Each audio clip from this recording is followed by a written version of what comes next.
Hello guys, here's the next part of the Unity 3D Game Kit tutorial in which I show you how to let objects interact. In the last part I introduced the moving platform prefab and I enabled the checkbox activate so that the platform starts to move when the game starts. This is nice, but in this tutorial I want to show you how to activate this dynamically by using another interactable object. So let's go to the Interactables folder, and here is a pressure pad prefab that we can use for this purpose.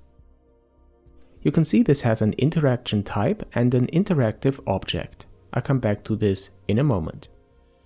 We can drag it into the scene and perhaps we choose a location that is a bit hidden so that the player has to search for it. This looks fine, and now let's see what we can set here. We can set the interaction type and I set it from open to activate. Open is the default, but we don't want to open a game object, we want to activate a moving platform. To do this, you just have to assign the moving platform to the interactive object.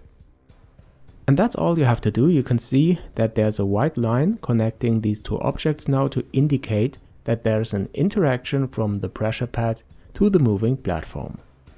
The moving platform will be activated when the player is entering the pressure pad, because I also set the interaction type of this game object to activate. Okay, now the platform isn't moving when the game starts, so I'll walk around and find the pressure pad. Here it is, and now I step upon this. A sound and the particle system is started to indicate that something happened. And here we can see that the platform is moving now. We can jump onto this platform and cross the asset pool safely. In the next part I will show you how to add a cutscene so that we can directly see what happens when the player is entering the pressure pad.